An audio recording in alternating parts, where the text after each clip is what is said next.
dengan sukacitanya menjemput Yang Berhormat Iskandar Ul Samad untuk menyampaikan ucapan kerasmian dan seterusnya melakukan gimmick kerasmian. Dipersilakan. Assalamualaikum warahmatullahi wabarakatuh dan salam sejahtera. Bismillahirrahmanirrahim. Alhamdulillahirabbil alamin. Wassalatu wassalamu ala asyrafil anbiya'i wal mursalin wa ala alihi wa sahbihi ajma'in. Rabbi shrah li sadri wa yassir li amri wahlul 'uqdatam min lisani yafqahu qawli. Biasa wa tansi wa tambil khair. Yang dihormati pengacara majelis, yang dihormati yang hormat Fadil Ustaz Syafiq Ingat selaku Timbalan Surujaya 2 Pas Negeri Selangor, yang dihormati pengurusi Lajnah Kebajikan dan Kemasyarakatan Pas Negeri Selangor Ustazah Mariam Abdul Rashid, yang dihormati Sekretariat NGO dan juga kepada NGO Kebajikan dan NGO OFIU yang hadir pada pagi ini, wakil daripada PAS Saudara Dipakar selaku Ketua Dewan Himpunan Penyokong PAS Negeri Selangor, tuan-tuan dan puan-puan yang saya hormati sekalian. Pertamanya saya ucapkan syukuran kepada Allah SWT kerana dapat kita bersama-sama pada petang ini dalam program Wacana Sayang OKU bersama-sama dengan Encik Muhammad Fazil Cik Yusof, Pengurusi Sekretariat Prihatin OKU Malaysia. Saya nak ucapkan tahniah kepada Lajnah Kebajikan oleh kerana melengkapi satu bidang yang kita lihat baru. Sebelum ini jarang sekali kita lihat program PAS ataupun agensi ataupun Lajnah di dalam PAS yang menangani isu yang kita sama-sama berada di sini untuk membincangkan. Jadi lagi saya ucapkan tahniah kepada pihak Lajnah Kebajikan dan saya ucapkan terima kasih di atas NGO OKU yang telah sama-sama hadir pada hari ini untuk menjalankan program yang kita akan adakan sebentar lagi. Tuan-tuan dan puan-puan sekalian, saya berharaplah supaya usaha yang dilakukan oleh pihak Lajnah ini akan dilakukan secara konsisten ataupun istiqamah. Bukan untuk kita buat satu dua program saja, tetapi perlu diteruskan sehingga bila-bila. Sebab isu-isu seperti OKU ataupun isu-isu spesifik seperti alam sekitar, seperti perkara lain, ianya selalunya NGO yang lebih mahir, yang lebih pakar tentang perkara ini. Dan NGO selalunya lebih fokus dan lebih berjaya dalam menangani isu ini. Walau bagaimanapun perlu ada penglibatan politik, sebab orang politik ini dia berkait dengan kerajaan juga. Sebab kadang-kadang kita perlu bantuan ataupun perlu satu kerjasama dengan kerajaan untuk memastikan bahawa segala agenda kita ini dapat berjaya. Dari segi OKU, saya melihat bahawa pelibatan kerajaan ini amat penting sekali, terutamanya kerajaan yang membuat enactment, yang membuat undang-undang. Perlu ada kesungguhan untuk memahami akan apa yang diperlukan oleh warga OKU, sama ada dari segi undang-undang kecil bangunan, aspek-aspek perancangan dan macam-macam lagi. Perlu ada suatu penelitian. Saya ingat lagi masa saya belajar di universiti dulu, ataupun ketika saya membuat ijazah first degree saya first degree saya adalah dalam bidang arsitektur. Dan kita lihat bahawa pelajar-pelajar di kolej saya itu yang akan menjadi arkitek, yang akan membuat ataupun merancang bangunan dan sebagainya.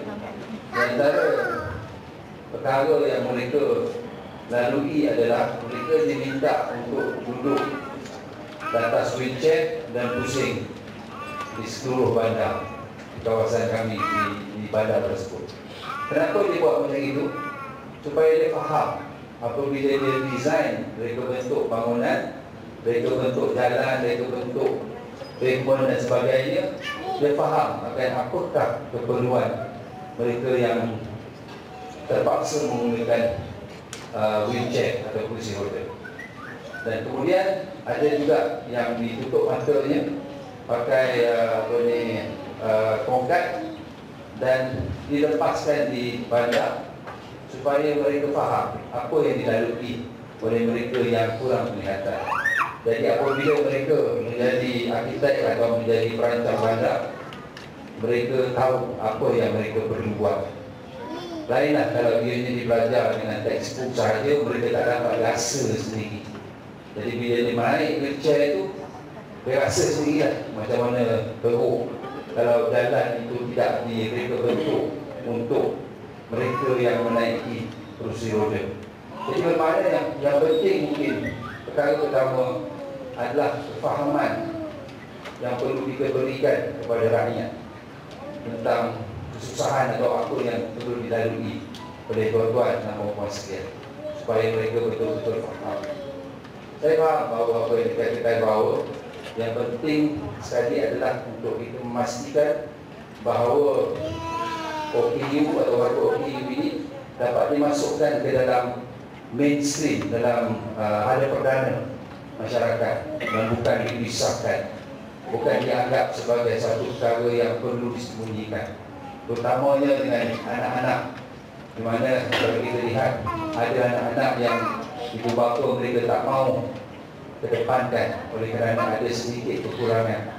Jadi ini sudah perkara yang perlu kita didik masyarakat, tukar mindset masyarakat bahawa warga OKU ini adalah sebahagian daripada masyarakat dan mereka boleh menyumbang kepada masyarakat.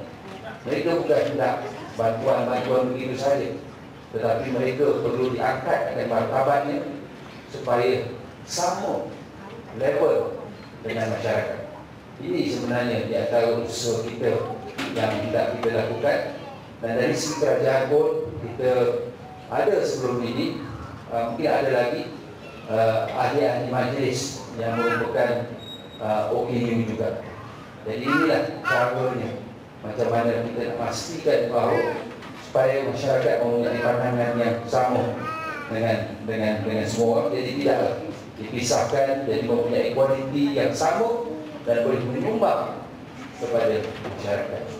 Di pihak kerajaan negeri pun kita ada beberapa skim, program. Contohnya saya pun dapat panggilan ataupun surat yang mengatakan boleh tak dari segi kemudahan-kemudahan perumahan dan sebagainya. Buat masa ini memang diberikan kerajaan negeri, iaitu yang mereka yang duduk di rumah PPR ataupun projek perumahan rakyat yang ada kad OKU akan diberikan sewa separuh daripada sewa biasa. Kalau yang biasa RM50, tetapi kalau yang OKU kita bagi separuh RM25.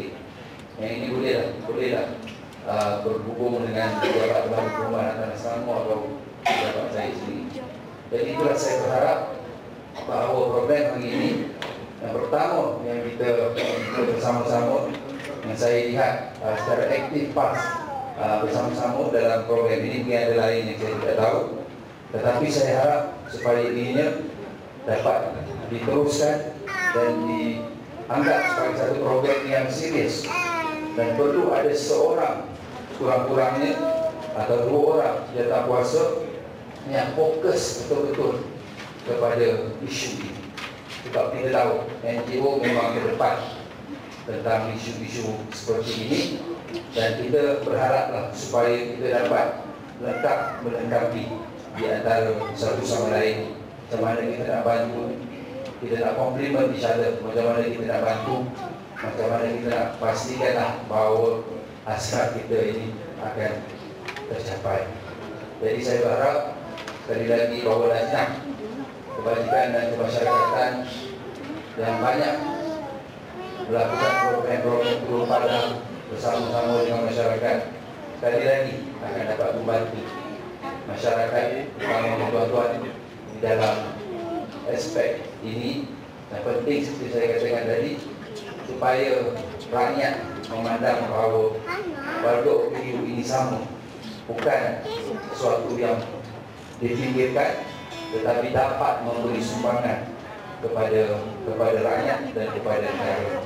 Kalau ada apa-apa bantuan atau yang diperlukan daripada kerajaan, insyaAllah saya berharap remaja sebagai khazanah kebajikan akan dapat disalurkan kepada kerajaan supaya kita dapat teliti dan supaya kita dapat memenuhi akan keperluan tuan-tuan dan puan-puan sekalian. Dengan itu, saya dengan ini sekali lagi dengan besar hati meresmikan program kita bersama ini dengan lafaz Bismillahirrahmanirrahim. Assalamualaikum warahmatullahi wabarakatuh. Salam sejahtera. Terima kasih banyak. Assalamualaikum warahmatullahi wabarakatuh.